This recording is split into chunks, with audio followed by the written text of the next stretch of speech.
아내가 공자를 뵙고 길을 떠나겠다고 하랬다. 공자께서 물었다. 어디로 가려느냐? 아내가 말했다. 위나라에 가려고 합니다. 공자께서 물으셨다. 그곳에 가서 뭘 하려고 하느냐? 아내가 대답했다. 제가 듣기로 위나라의 임금은 나이가 젊고 처사는 독단적인데다 국사를 경솔히 처리하면서도 자신의 과오는 알지 못하고 또한 전쟁 따위로 인해 백성이 죽는 것도 가벼이 여겨 죽은 사람이 전국적으로 못에 가득히 조개처럼 쌓여 있어서 백성들은 그야말로 누구한테도 돌아가 의탁할 데가 없을 지경이라 합니다. 제가 일찍이 듣기로 선생님께서는 이렇게 말씀하셨습니다. 잘 다스려지는 나라는 떠나고 혼란과 위험에 빠진 나라는 달려가 구원을 해야 하나니 왜냐하면 마치 의원이 집 문 앞에 치료를 기다리는 환자가 많은 것과 같기 때문이다. 바라건대 선생님께 들은 것에 근거하여 지국의 원칙을 생각해내어 실행하면 아마도 위나라가 혼란과 위험에서 벗어나지 않겠습니까? 공자께서 말씀하셨다. 아이고, 그러면 너는 아마 위나라에 가서 목숨을 잃게 될 것이다. 무릇 도는 번잡하지 않게 행해야 하니 만약 도를 행함이 번잡하면 일이 번다해지고 일이 번다하면 혼란에 빠지게 되고 혼란에 빠지면 우환을 부르게 되고 우환에 휩싸이면 구제가 되지 않는다. 옛날에 지혜는 먼저 자기 자신의 존립을 확고히 하고 그 다음에 다른 사람을 구원했다.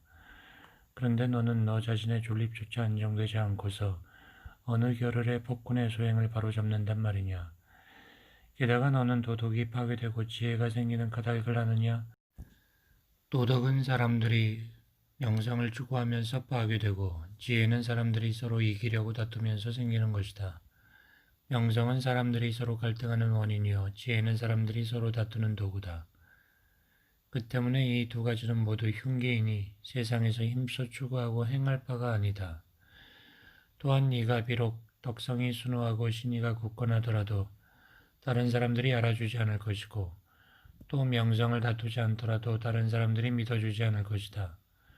그런데 네가 만약 무리하게 인의와 법도에 준한 언론으로 보악한 사람의 면전에서 너 자신을 과시한다면 그 사람은 네가 다른 사람의 과오를 가지고 자신의 미덕을 드러낸다 뽐내고 여기고 내가 다른 사람에게 해코지 한다고 할 것이다. 다른 사람을 해코지 하는 사람은 다른 사람도 반드시 그 사람을 해코지에 대갚음하는 법이니 너는 아마 다른 사람에게 해코지를 당할 것이다. 더욱이 만약에 위나라 임금이 현인을 좋아하고 악인을 싫어한다면 위나라 조정에는 이미 현인이 넘쳐날 텐데 굳이 또 너를 등용하여 뭔가 다른 혁신을 추구할 필요가 어디 있겠느냐. 네가 간언을 하지 않으면 몰라도 그렇지 않으면 위나라 임금은 반드시 네가 간언하는 틈을 타서 자기의 교묘한 변론으로 너와 논쟁을 할 것이다.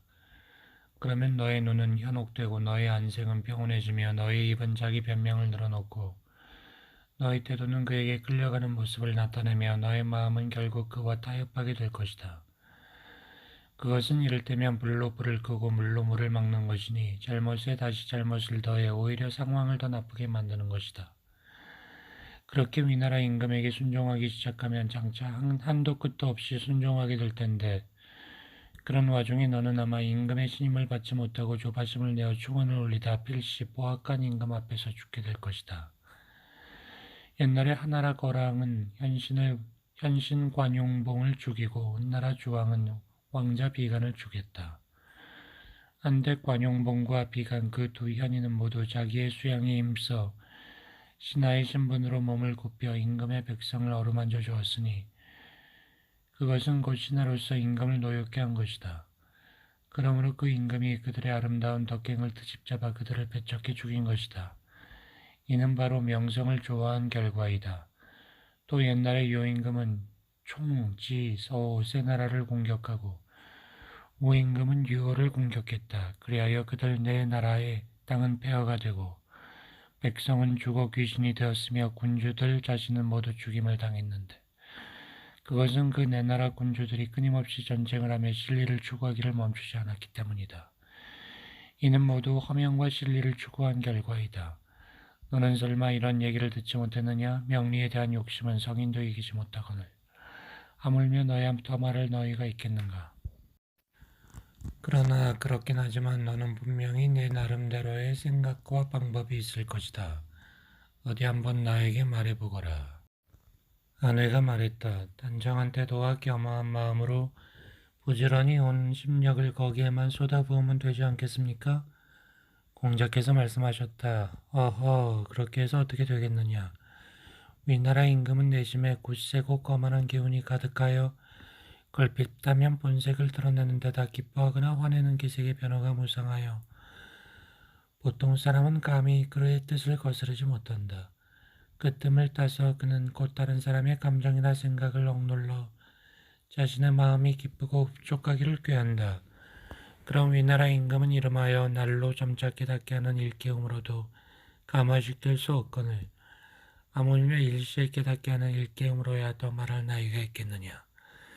그는 분명 자기 생각을 고집하며 변화하지 않을 것이며 설령 겉으로는 너의 의견에 공감한다 할지라도 속으로는 결코 자기 주장을 굽히지 않을 텐데 내가 말하는 대로 그렇게 해서 어떻게 되겠느냐. 아내가 말했다. 그렇다면 저는 마음은 곱고 바르게 유지하되 몸가짐은 공손하게 하면서 옛말을 인용해 옛사람에 빗대어 말할 것입니다. 마음을 곱고 바르게 유지하는 것은 곧 하늘을 본받는 것이며 하늘을 본받으면 임금님과 제가 모두 하늘이 낳은 존재임을 알게 될 것입니다. 그런데 제가 어떻게 유독 제 자신이 하는 말만을 다른 사람이 옳다고 여기기를 바라거나 다른 사람이 옳다고 여기지 않는 것을 따지겠습니까? 아무튼 그렇게 하면 사람들이 저를 천진한 동자 같은 사람이라 할 것인데 이를 일컬어 하늘을 본받는 것이라 하겠습니다. 그리고 몸가짐을 공손하게 하는 것은 다른 사람을 본받는 것입니다. 오를 잡거나 꿇어앉거나 허리를 굽혀 절하거나 두 손을 맞잡고 웁하는 것은 임금에 대한 신하의 예입니다. 다른 사람들이 다 그렇게 하는데 제가 어떻게 감히 그렇게 하지 않겠습니까? 다른 사람들이 다 하는 것을 하면 다른 사람들도 저를 비난하지 않는데 이를 일컬어 다른 사람을 본받는 것이라 하겠습니다. 또 옛말을 인용해 옛사람에 빗대어 말하는 것은 옛사람을 본받는 것입니다.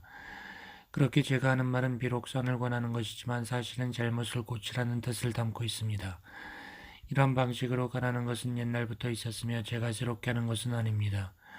아무튼 그렇게 하면 비록 직언을 하게 되지만 그래도 화를 당하지 않는데 이를 일컬어 옛사람을 본받는 것이라 하겠습니까? 이같이 하면 되겠습니까? 공자께서 말씀하셨다. 어허, 그렇게 해서 어떻게 되겠느냐? 사람의 잘못을 바로잡는 방법인 조목조목 너무 많아서 제대로 효과를 내지 못할 것인데 네 생각이 비록 다소 고루하기는 하나 그래도 위나라 임금에게 잘못을 저질러 죄를 얻지는 않을 것이다. 다만 비록 그렇게 하지만 기껏해야 죄를 얻지 않는 거기까지일 뿐이거니 어찌 위나라 임금을 감화시킬 수 있겠느냐. 너는 여전히 네 생각을 고집하는구나. 아내가 말했다. 저로서는 이보다 더 좋은 방법이 없습니다. 선생님께서는 어떤 좋은 방법이 있는지 감히 여쭙겠습니다. 공자가 말씀하셨다. 먼저 제기하거라. 그러면 내가 너에게 말해주마. 너는 자신의 주관적인 생각을 가지고 위나라 임금을 감화시키려고 하지만 그게 어찌 그리 쉽겠느냐. 만약 쉽다고 한다면 그건 자연의 이치에 맞지 않는 것이다. 아내가 말했다. 저는 집이 가난해서 술을 마시지 않고 고기를 먹지 않은 지 여러 달이 되었습니다. 이러하면 죄계라고 할 수 있겠습니까? 공자께서 말씀하셨다. 그것은 제사 때 하는 죄계지 심죄가 아니다. 아내가 말했다. 감히 여쭙겠습니다. 심죄는 어떻게 하는 것입니까? 공자가 말했다. 너는 사고를 순일하게 하고 귀로 듣지 말고 마음으로 들을 것이며 나아가서는 또 마음으로 듣지 말고 귀로 들어야 할 것이다. 귀는 소리를 듣는데 그치고 마음은 만물에 감응하는데 그친다. 반면에 귀란 지극히 허정하여 만물을 그대로 받아들이는 것이다. 그리고 오직 태도만이 허정한 경지에 집중된다. 요컨대 마음을 고도로 수양해 허정한 상태에 이르게 하는 것이 바로 심죄이다. 아내가 말했다. 제가 아직 심죄에 대한 가르침을 받지 못했을 때는 확실히 제 자신의 존재를 느끼며 자아를 망각하지 못했습니다. 하지만 심죄에 대한 일깨움을 받은 후에는 마침내 제 자신의 존재를 느끼지 못하겠습니다. 이러면 제 마음 상태가 허정하다고 할 수 있겠습니까? 공자가 말했다. 그래 충분하다. 이젠 내가 너에게 말하노라. 너는 위나라 경내로 들어가 마음껏 논일 수 있더라도 명리의 마음을 움직이지 말 것이며 위나라 임금이 너의 의견을 받아들이면 그때는 진언하고 받아들이지 않으면 진언하지 마라. 그리고 마음의 문을 굳게 닫지 말고 또 성급히 발끈해 화내지 말 것이며 네 마음을 한껏 순일하게 하여 일체의 언행을 항상 그렇게 하지 않을 수 없는 부득이한 상황이 되어서야 비로소 그렇게 한다면 너의 처세는 거의 상당한 경지에 이르렀다 할 것이다. 무릇 사람이 아예 길을 가지 않기는 쉬워도 길을 가며 자취를 남기지 않기는 어렵다. 또한 사람에게 불임을 당하면 허위로 하기는 쉬워도 하늘에 불임을 당하면 허위로 하기 어렵다. 날개가 있어서 난다는 소리를 들었어도 날개 없이 난다는 소리는 듣지 못했으며 지혜가 있어서 사물을 안다는 소리는 들었어도 지혜가 없이 사물을 안다는 소리는 듣지 못했다. 저 허정한 마음을 보아라. 아무런 선입견도 없는 지극히 허정한 마음은 무념무욕의 순수하고 청정한 정신세계를 낳고 또한 길하고 복된 기운이 그 마음에 모여들 것이다. 헌데 만약 그 마음이 허정함에 잠기지 않는다면 그것은 곧 몸은 방 안에 가만히 앉아 있는데 마음은 밖으로 내달리는 것과 같다. 하지만 눈과 귀의 감각을 마음속 깊이 통하게 하면서 마음속의 세속적 지혜를 깡그리 내쳐버린다면 귀신도 달려와 머물 것인데 하물며 사람이랴. 그것이 바로 만물의 변화에 순응함이며 순임금과 우임금이 견지한 처세 원칙의 핵심이며 복기와 괴거가 종신토록 받들어 행한 준칙이거늘 하물며 보통 사람들이야 더 말할 나위가 있겠느냐. 섭공자구가 장차 제나라의 사신으로 가게 되어 공자께 여쭈었다. 우리 초나라 임금님이 저를 사신으로 보내며 맡긴 임무가 심히 막중합니다. 그런데 제나라가 외국 사신을 응대한다는 것은 대개 겉으로는 매우 공경하면서도 저희가 바라는 일은 서두르지 않고 질질 끌 것입니다. 보통 사람도 그 습성을 바꾸게 하지 못하는데 하물며 한나라의 제후에 어떻겠습니까? 그래서 저는 몹시 걱정이 됩니다. 선생님께서 일찍이 저에게 이렇게 말씀하셨습니다. 무릇 일이란 크거나 작거나를 막론하고 바른 도를 따르지 않고 훌륭한 성과를 내는 경우는 드물다. 이를 이루지 못하면 필시 임금님이 내리는 징벌을 받을 것이요. 이를 이루면 필시 흉중의 음양기운이 병정을 이루면서 속병을 앓을 것이다. 이를 이루든 이루지 못하든 그 후에 환난에 빠지지 않는 것은 오직 유덕자만이 능히 그렇게 할 수 있다. 저는 평소 식사할 때 거친 음식을 먹을 뿐 좋은 음식을 찾지 않습니다. 그렇기 때문에 저희 집 부엌에서는 밥을 지으며 애써 시원했으면 하는 사람이 없습니다. 지금 저는 아침에 출사의 명을 받고 저녁에는 얼음 냉수를 마셔야 할 것 같은데 그것은 아무래도 제가 초조해서 속이 타기 때문이겠죠. 저는 아직 이번 출사의 임무를 시작도 하지 않았는데 벌써 음양의 기운이 병정을 이루면서 속병을 앓고 있습니다. 만약 이번 일을 성공하지 못하면 분명히 임금님의 징벌이 있을 것입니다. 이 두 가지 환난은 신하된 자가 감당하기 어렵습니다. 선생님께서는 아마 저에게 일러주실 좋은 방법이 있으시겠죠? 공자께서 말했다. 천하에는 누구나 준수해야 할 두 가지 큰 법칙이 있는데 하나는 명, 즉 천명이고 다른 하나는 의, 즉 도의입니다. 자녀가 부모를 친애함은 천명으로 그 감정은 사람의 마음속에서 없앨 수가 없습니다. 반면 신하가 군주를 섬김은 도의인데 세상 어디를 가든 군주의 통치하에 있지 않은 곳이 없으며 따라서 천지지간 어디에도 도망하여 몸을 피할 데가 없습니다. 이를 일컬어 두 가지 큰 법칙이라고 하죠. 그러므로 무릇 그 부모를 모시는 사람은 어떤 곳 어떤 상황에서도 편안히 모시는 것이 즉 효도의 지극함이요. 그 임금을 섬기는 사람은 어떤 위험한 일에 직면해서도 편안히 섬기는 것이 곧 충성의 성대함입니다. 그리고 스스로 그 마음을 수양해 조절하는 사람은 슬프거나 즐거운 일 때문에 자기 목전의 평정한 마음을 바꾸지 않으며 따라서 진정 어떻게 할 수 없을 정도로 힘들고 어려운 일인 줄 알면서도 명을 받들어 사람의 마음의 안정을 기하게 되는데 그것은 곧 덕성의 지극함입니다. 다른 사람이 신하된 자는 분기부득이한 상황에 부딪히게 되죠. 하지만 오로지 주어진 임무를 수행하면서 자기 자신의 이해득실을 잃어버린다면 어느 겨를에 목숨에 연연하며 죽음을 두려워하겠습니까? 공께서는 그렇게 하시면 됩니다. 그리고 제가 또 들은 말을 말씀드리면 이렇습니다. 국가 간의 외교는 가까이 있던 나라와는 반드시 신의로서 서로 친선관계를 유지하고 멀리 떨어진 나라와는 반드시 말로써 서로의 신뢰관계를 굳건히 하는데 말이란 반드시 누군가 사람이 나서서 그것을 전하게 됩니다. 그런데 양국 군주가 모두 기뻐하거나 노여워하는 말을 전하는 것은 전하에서 가장 어려운 일이죠. 양국 군주가 다 기뻐한다면 필시 지나치게 치켜세우는 말이 많았을 것이고, 양국 군주가 다 노여워한다면 필시 지나치게 헐뜯는 말이 많았을 것입니다. 대개 정도의 지나친 말은 거짓말이나 다름없는데, 말이 거짓되면 그것을 믿게 하는 마음이 내키지 않게 되고, 말에 믿음이 가지 않으면 그 말을 전하는 자신이 재앙을 당하게 되죠. 그러므로 격언에 이르기를 통상적인 감정에 맞는 말을 전해야 하며 정도의 지나친 말은 전하지 말아야 한다. 그러면 무난히 목숨을 보존할 수 있다라고 했습니다. 슬기로 힘겨루기를 하는 사람은 처음에는 당당히 겨루지만 종국에는 늘 암투가 벌어지고 심지어 나중에는 도를 넘는 음모와 속임수를 허다히 부립니다. 예로서 술을 마시는 사람은 처음에는 단정하고 예의 바르지만 종국에는 늘 술에 취해 행동이 난잡해지고 심지어 나중에는 방탕무도함이 넘칩니다. 세상 모든 일이 다 그와 같아서 처음에는 신실하지만 종국에는 늘 추악해지고 일이 처음에 일어날 때는 문제가 작고 간단하지만 일이 끝나갈 때는 문제가 크고 복잡해지죠. 말이란 풍파와 같으니 말을 전하는 데에는 득실이 있게 마련입니다. 무릇 풍파는 쉬이 요동치는 법이니 득실 사이에는 쉬이 위난을 야기하게 되죠. 그렇기 때문에 분노가 폭발하는 데에는 다른 이유가 없고 바로 간교히 꾸며대는 말과 일방적이고 편파적인 말이 원인입니다. 궁지에 몰린 짐승은 죽음 앞에서 미친 듯이 울부짖으며 숨을 거칠게 가쁘게 몰아치게 되고 그러면서 사람을 해치려는 마음을 갖게 됩니다.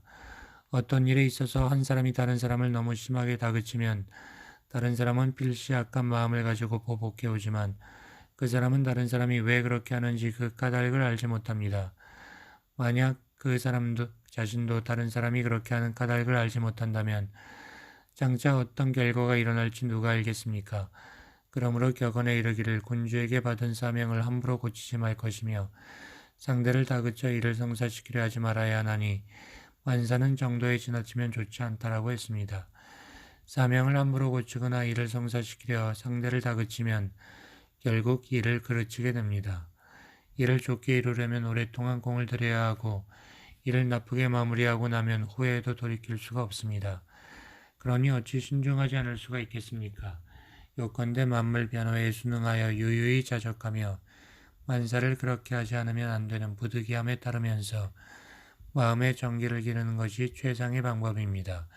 그렇다면 임금에겐 어떻게 복명하면 될까요? 그저 양국 군주의 뜻을 있는 그대로 전달하면 되는 것이거니 그게 어찌 그렇게 어려운 일이겠습니까? 안압이 위나라 영공의 태자 괴회의 스승으로 가게 되어 겁에 고개게 물었다. 지금 한 사람이 있는데 그는 심성이 천성적으로 흉악합니다. 아마 그와 함께 지내며 법도와 규범을 무시하고 제멋대로 하게 되면 우리나라에 위해를 줄 것이고 그와 함께 지내며 법도와 규범을 지키도록 하면 저에게 위해를 줄 것입니다. 그의 총명과 지혜는 다른 사람의 잘못은 잘 알지만 다른 사람이 왜 그런 잘못을 한지는 알지 못합니다. 이런 사람이라면 제가 어떻게 해야 합니까? 거백옥이 말했다. 좋은 질문이요. 각별히 경계하고 삼가며 먼저 당신 자신의 품행을 방정히 하시오. 그리고 태도와 자세는 친근하면서도 공경히 하는 것이 좋고 마음가짐은 분명한 원칙을 가지고 융화하며 이끌도록 하는 게 좋습니다. 헌데 비록 그렇기는 하지만 이 두 가지도 환란의 위험성을 안고 있습니다. 하여 친근하고 공경히 하더라도 지나치게 친밀히 빠져들려 하지 말고 융화에 이끌더라도 속마음을 너무 드러내지 말아야 합니다. 태도와 자세의 친근함이 너무 깊이 빠져들면 필시 넘어지고 망가지고 무너지고 엎어질 겁니다. 또 마음으로 융화에 이끌매 그 의도를 겉으로 지나치게 드러내면 필시 명성을 얻기 위한 것으로 인식되며 재앙과 환난을 부를 겁니다. 그가 만약 갓난아이처럼 무지하게 굴면 당신도 그와 함께 지내면서 갓난아이처럼 하고 그가 만약 위험 없이 굴면 당신도 그와 함께 지내며 위험 없이 처신하고 그가 만약 행동에 절제가 없으면 당신도 그와 함께 지내며 무절제하게 행동합니다. 그렇게 그와 소통하면서 점차 그를 바른 길로 인도해 들어가야 합니다. 당신은 저 사마귀를 모르시오? 앞다리를 힘껏 들어 올려 수레바퀴를 막아서면서도 자기 힘으로 감당할 수 없는 줄도 모르고 마냥 자기의 재주와 능력이 뛰어나다고 믿고 있던 사마귀 말이요. 각별히 경계하고 삼가시오. 누차에 걸쳐 당신의 미덕을 자랑하며 그를 언짢게 하며 위험하오.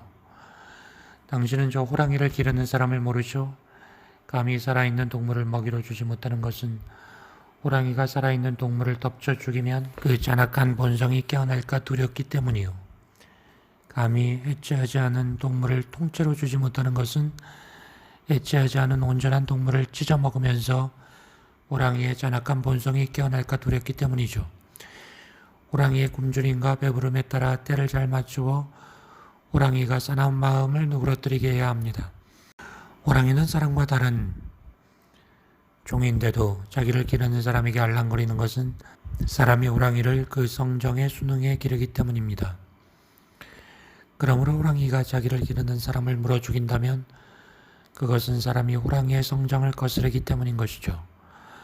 말을 좋아하는 사람은 대광주리로 말똥을 받고 대합 껍데기로 말오줌을 받습니다. 한데 마침 목이나 등에가 말에 붙어 있어 그놈을 잡으려고 불시에 손으로 치면 말은 크게 놀라 재갈을 망가뜨리며 사람의 머리를 받고 가슴을 치게 됩니다. 그 뜻에는 말을 애호함이 지극했지만 말을 애호하는 그 마음으로 인해 오히려 손실을 입게 되었으니 어찌 삼가하고 조심하지 않을 수 있겠습니까? 장석이 제 나라에 갔는데 고건 땅에 이르러 토지신 재단에 상수리 나무를 보았다. 그 크기가 수천 마리 소를 덮어 가릴 정도였는데 줄기의 굵기를 재어보니 100아름이나 되었다. 또 그 높이는 산봉우리 위로 솟아 올라갈 정도였는데 줄기에는 10길 높이 이후부터 비로소 가지가 나 있었다. 그 나무로 배를 만들 수도 있는데 거의 수십 척은 나올 것 같았다.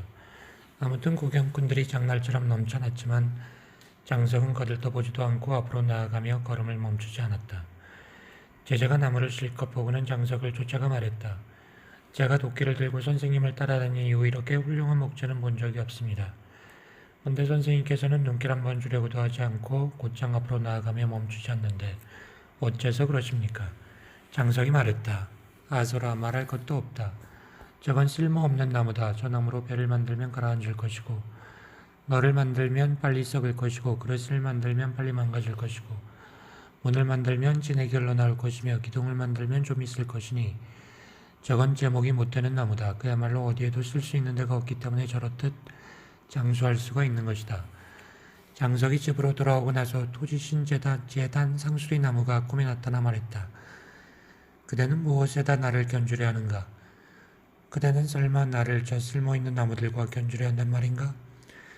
대개 아가위나무, 배나무, 귤나무, 유자나무 등 과실나무, 유들은 과실이 익으면 사람들이 그것을 따게 되고 사람들이 과실을 따면 나무들은 굴욕을 당하게 되는데 큰 가지는 꺾여 부러지고 작은 가지는 끌어당겨진다. 이는 그들이 과실을 맺는 그 유능함과 유용함 때문에 자신들의 일생을 고통스럽게 하는 것이며 그렇기 때문에 그들은 천수를 다하지 못하고 중도에 요절하게 되는데 그것은 곧 그들이 세상 사람들의 공격을 자초하는 것이다. 세상 만물은 어느 것 하나 이와 같지 않은 것이 없다. 하여 나는 무용, 즉 아무 쓸모없기를 추구한 지 이미 오래되었다. 하마터면 사람들에게 잘내 죽을 뻔도 했지만 지금까지 내 바람대로 나 자신을 잘 보존하고 있는데 그야말로 무용, 쓸모없음이 나의 대용, 큰 쓸모가 된 것이다. 만약 내가 쓸모가 있었다면 이렇게 클 수가 있었겠는가? 더욱이 그대나 나나 모두 하나의 사물에 불과하지만 그대가 어떻게 다른 사물들을 평가한단 말인가? 또한 그대는 장차 죽을 쓸모없는 사람이거늘 어떻게 쓸모없는 나무가 무엇인지 안단 말인가? 장석이 잠에서 깨어 제자에게 그 꿈 얘기를 했더니 제자가 말했다. 상수리 나무가 그토록 절실하게 쓸모없음을 추구하면서 토지신 재단의 나무가 된 것은 또 뭐란 말입니까? 장석이 말했다. 쉬, 말하지 말라. 저 상수리 나무도 단지 토지신에게 몸을 맡겼을 뿐이거늘 그 때문에 자신을 잘 알지 못하는 사람에겐 망신을 당한 것이다. 저 나무가 만약 토지신의 상징나무가 되지 않았다면 아마 일찌감치 잘려나갔을 것이야. 더욱이 저 나무가 자신을 온전하게 지키는 방법은 무사람, 무사물들과는 다른데 일반적인 이치로 그 의도를 가늠한다면 어찌 너무 동떨어진 얘기가 아니겠는가. 남백자기가 상구를 유람하다 큰 나무를 보았는데 그 크기가 보통 나무들과 달리 너무 거대하여 넷필의 말이 끄는 수대 1000대를 모아두어도 그 그늘에 덮여 가려질 정도였다. 자기가 말했다. 이게 무슨 나무인가? 이건 분명 특이한 제목이렸다. 한데 머리를 들어 그 가는 가지를 보니 꾸불꾸불하여 기둥이나 들보를 알 수도 없었고 머리를 숙여 그 큰 밑줄기 밑둥을 보니 중심에서 밖으로 갈라져 속널이나 건널을 할 수도 없었으며 그 잎을 핥았더니 입이 찜물러 상처가 나고 그 냄새를 맡았더니 사람이 술에 크게 취한 듯 정신이 혼미하여 사흘 동안 깨어나지 않았다. 자기가 말했다. 이것은 과연 제목이 되지 못하는 나무이며 그래서 이렇게 크게 자랄 수 있었던 것이다. 어허, 신이는 그 때문에 크게 쓰이는 제목이 되지 않는 것이구나. 송나라에는 형지라는 곳이 있는데 그곳에는 가래나무, 잣나무, 뽕나무가 자라는데 적합하다. 그런데 그 나무들 가운데 한두 소나기 이상 굵은 것은 원숭이를 메어둘 말뚝을 구하는 사람이 베어가고 굵기가 서너 아름 되는 것은 높고 큰 들보를 구하는 사람이 베어가고 굵기가 1~8 아름 되는 것은 귀족이나 부상 집안에서 통판의 널감을 구하는 사람이 베어간다. 그렇기 때문에 그 나무들은 천수를 다하지 못하고 중도에 그만 돋게 지켜 유절하고 마는데 이것이 바로 쓰임새가 많은 제목의 환란이다. 어르신에게 제사를 지내 환난과 제왕을 물리칠 때 이마가 흰 소와 코가 위로 뒤집혀진 돼지, 치질이 있는 사람은 하신에게 제물로 바쳐서는 안 된다. 이는 모두 무당들이 잘 알고 있는데 그것들은 곧 상스럽지 않은 것이란 얘기다. 하지만 그처럼 결함이 있다는 점은 바로 신인이 아주 상스럽게 여기는 바이다. 지리소란 이는 떡은 배꼽 쪽에 숨어있고 어깨는 정수리보다 높으며 목 뒤로 묶은 머리는 하늘을 가리키고 오장은 몸통 위쪽에 있으며 두 넓적다리는 겨드랑이에 붙어있다. 하지만 그는 싹바느질을 하거나 싹빨래를 하여 충분히 끼니를 이어갔고 또 죽간을 두드려 남에게 점을 쳐주며 충분히 10식구를 먹여 살렸다. 한편 나라에서 병사를 징집할 때도 지리소는 팔뚝을 걷어붙이고 징병관 사이를 돌아다니고 나라에 대규모 부역이 있어도 지리소는 몸이 불구였기 때문에 부역의 임무를 부여받지 않는다. 반면 나라에서 불구자에게 구제 양식을 줄 때는 곡식 3종과 뜰나무 10단을 받는다. 무릇 그 몸에 결함이 있어 세상에 무소용한 사람도 오히려 그 자신을 보양하며 천수를 다할 수 있거늘 하물며 그 제덕을 잊어버린 사람이야 더 말할 나위가 있겠는가.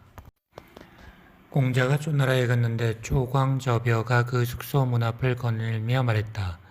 봉황이여 봉황이여 어찌 그리 덕이 쇠했소. 미래의 아름다운 세상은 기대할 수 없고 과거의 아름다운 세상은 쫓아가 되돌릴 수 없다네. 세상의 바른 도가 행해지면 성인은 이상을 이루어가고 세상의 바른 도가 행해지지 않으면 성인은 생명을 보존한다네. 한데 지금 이 시대는 누구나 단지 형벌을 면하고자 할 뿐이다. 무릇 복은 깃털보다 가볍지만 사람들은 그것을 어떻게 받는지를 알지 못하고 화는 땅보다 무겁지만 사람들은 그것을 어떻게 피하는지 알지 못한다네. 그만두게 그만두어 사람들에게 미덕을 널리 알리는 것을 위태롭다네. 위태로워 땅에 선을 그어놓고 사람들에게 그것을 따라 달려가게 하는 것은 가시나무야 가시나무야 내 가는 길을 방해하지 마라. 이리 굽을 저리 굽을 험난한 길아 나의 두 발을 다치게 하지 마라. 산 위의 나무는 제목이 되니 배임을 자초하고 기름 등불은 어둠을 밝히니 불탐을 자초한다. 괴수나무는 식용이 될 수 있으니 그렇기 때문에 사람들이 베어가고 옷나무는 옷질하는 데 쓸 수 있으며 그렇기 때문에 사람들이 잘나간다. 이렇듯 사람들은 모두 유용함의 쓸모는 알지만 무용함의 쓸모는 알지 못한다.